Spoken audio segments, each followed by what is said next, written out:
बहुत पुरानी बात है। इतनी पुरानी कि उस वक्त दुनिया आज जैसी तेज़ रफ्तार नहीं थी। पहाड़ खामोश थे, दरख्तों में सरगोशियाँ थीं और इंसान अभी भी फितरत के ज़्यादा करीब रहता था। इन्हीं पहाड़ों के दरमियान एक छोटा सा गांव था, दूर उफ्तादा, सादा और दुनिया की चमक दमक से बिल्कुल अलग। उस गांव में एक शख्स रहता था जिसका नाम हमजा था। हमजा एक गरीब लकड़हारा था।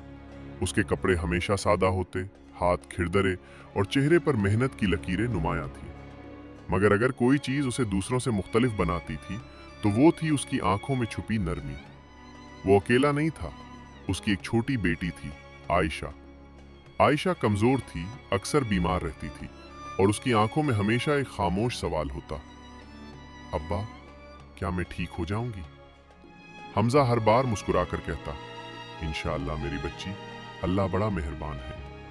मगर हकीकत ये थी कि वो खुद भी नहीं जानता था। रोजमर्रा की जद्दोजहद, हर सुबह सूरज निकलने से पहले हमजा जाग जाता। वो अपनी बेटी के माथे पर हाथ रखता, उसकी सांसों को महसूस करता और फिर खामोशी से उठकर अपनी कुल्हाड़ी उठाता। जंगल का रास्ता आसान नहीं था, पथरीली चढ़ाइयाँ, कांटों से भरे रास्ते और बाज औकात जंगली जानवरों का खतरा। लेकिन हमजा के लिए ये सब मामूल था। वो दरख्तों से खुश्क लकड़ियां काटता, उन्हें बांधता और फिर शहर ले जाकर बेचता। जो पैसे मिलते उन्हीं से घर चलता और कभी कभार आयशा के लिए दवा भी आ जाती। मगर अक्सर ऐसा होता कि दवा के पैसे और खाने के पैसे में से एक का इंतखाब करना पड़ता। और हर बार हमजा यही सोचता, अगर ये आज खा लेगी तो शायद कल तक ठीक रहे। वो दिन जिसने सब बदल दिया। एक दिन जब मौसम कुछ बदला हुआ था और हवा में अजीब सी ठंडक थी, हमजा मामूल से ज्यादा ऊंचाई तक चला गया। वो पहाड़ी का वो हिस्सा था जहां कम ही लोग जाते थे। खामोशी बहुत गहरी थी, जैसे फितरत खुद सांस रोके खड़ी हो। अचानक उसे एक हल्की सी आवाज सुनाई दी। कि वो रुका, फिर दोबारा आवाज आई, कमजोर, दर्द से भरी हुई। हमजा ने आवाज की समत कदम बढ़ाए और एक चट्टान के करीब उसे वो नजर आया, एक उकाब। मगर आम उकाब नहीं, बड़ा, शानदार, मगर उस वक्त जख्मी। उसके पर में एक लंबा कांटा गहरा धसा हुआ था और वो उड़ने के काबिल नहीं था। हमजा चंद लम्हों के लिए रुका। वो सोच रहा था, अगर मैं उसे छेड़ूं तो ये मुझे नुकसान पहुंचा सकता है। मगर फिर उसने उकाब की आंखों में देखा। वो खौफ नहीं था, वो दर्द था और शायद एक उम्मीद, रहम का फैसला। हमजा आहिस्ता आहिस्ता आगे बढ़ा। डरो मत, मैं तुम्हें नुकसान नहीं पहुंचाऊंगा। यकीनन उकाब उसकी जबान नहीं समझ सकता था, मगर उसके लहजे में जो नरमी थी वो समझ आ रही थी। हमजा ने अपना कपड़ा फाड़ा, उकाब के पर को आहिस्ता से थामा और बड़ी एहतियात से कांटा निकालने लगा।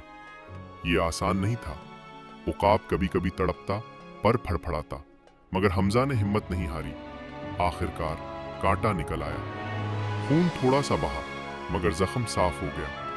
हमजा ने अपने मशकीजे से पानी निकाला और उकाब के करीब रखा। उकाब ने पानी पिया, फिर वो हमजा को देखता रहा। कुछ लम्हे बस खामोशी। फिर अचानक उसने अपने पर फैलाए और आहिस्ता आहिस्ता फजा में बुलंद हो गया। हमजा उसे देखता रहा जब तक वो एक नुक्ता न बन गया। खामोश इनाम। कुछ दिन गुजर गए, जिंदगी वापस वैसी ही हो गई, मेहनत, थकन और फिक्र।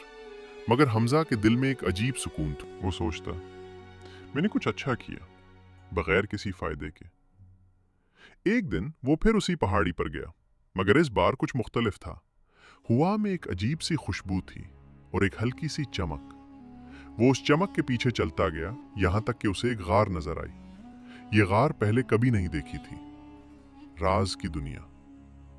हमजा गार के अंदर दाखिल हुआ। अंदर ठंडक थी, खामोशी थी और दरमियान में एक पत्थर पर एक किताब रखी थी। न सोना न चांदी, सिर्फ एक किताब।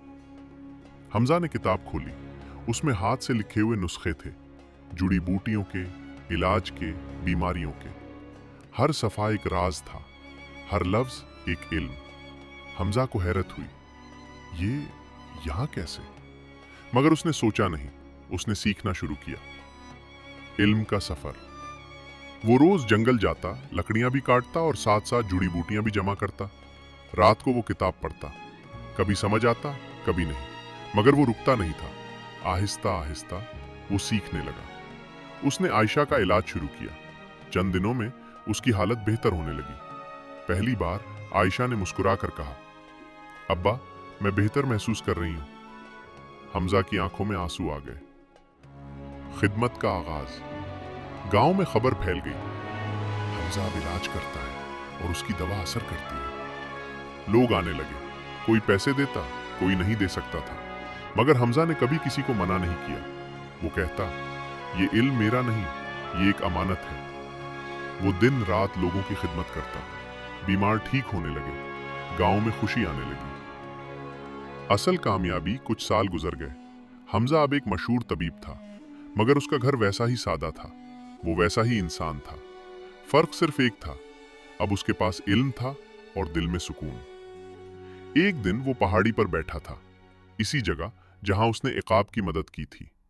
अचानक एक साया उसके ऊपर से गुजरा। वही इकाब, मगर इस बार मजबूत, आजाद और शानदार। वो कुछ देर हमजा के ऊपर मुनलाता रहा, जैसे शुक्रिया अदा कर रहा हो। हमजा मुस्कुराया। मैं समझ गया, जिंदगी हमेशा हमें फौरन इनाम नहीं देती, कभी कभी वो हमें आजमाती है। और जब हम बगैर किसी लालच के किसी की मदद करते हैं तो कुदरत हमें वो देती है जो हमने कभी मांगा भी नहीं होता। हमजा ने दौलत नहीं पाई, उसने कुछ बड़ा पाया, एक मकसद।